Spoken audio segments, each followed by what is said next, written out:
La sociedad sin miedo es la posibilidad concreta e inmediata de la sociedad democrática. El miedo ha sido el instrumento fundamental con el que una casta política hereditaria ha podido gobernar sobre una mayoría de la población a la que ha excluido de las decisiones fundamentales y de la producción y el reparto de la riqueza.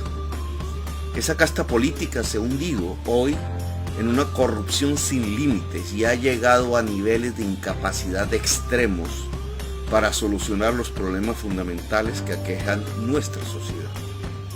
Desde el pasado, el miedo ha sido el instrumento de la dominación.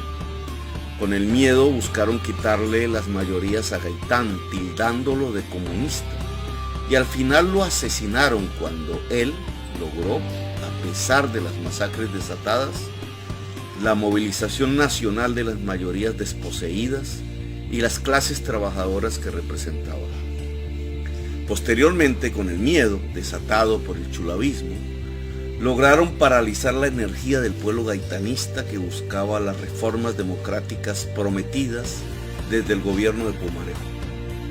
El país fue gobernado durante 12 años por los aliados de Hitler, Mussolini y Franco, sin siquiera un tribunal que condenara los crímenes cometidos, un verdadero genocidio.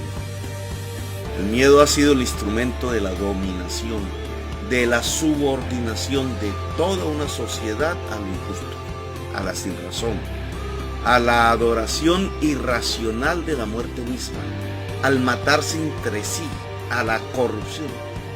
Tras el miedo nos han hecho odiar la paz, al otro diferente, a la diferencia, a la posibilidad del cambio, a quienes nada tienen y andan sin nada por las calles.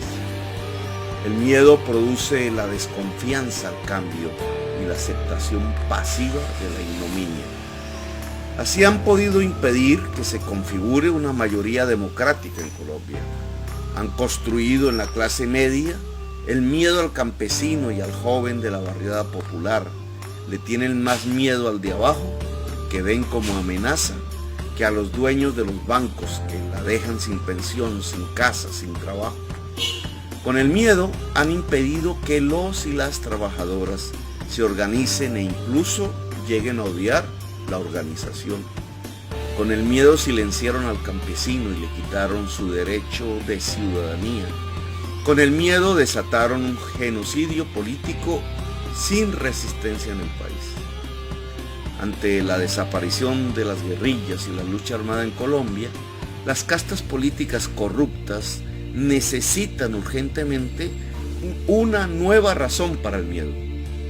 De eso depende su continuidad en el poder.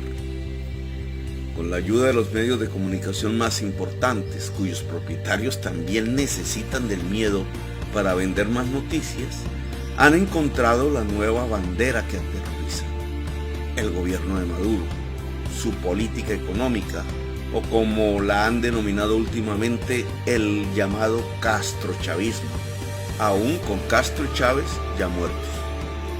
La estrategia consiste en llenar la conciencia de la gente con imágenes de un gobierno vecino que permita el odio, la indignación generalizada, y logrado el efecto, los dueños de la estrategia proceden a señalar a todos los que plantean un cambio en Colombia como imitadores de ese modelo del gobierno vecino en Colombia. Así de nuevo surge el miedo y lo usan para generar la desconfianza contra todos los que plantean el cambio.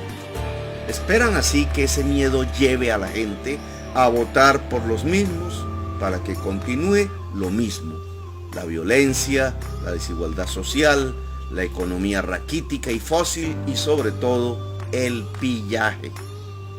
La incapacidad, la injusticia y la corrupción quedan ocultas con el nuevo miedo.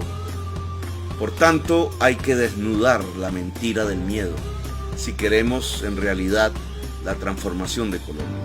Si queremos un país que pueda dotar igualitariamente de capacidades a su gente y permitirle usarlas en libertad.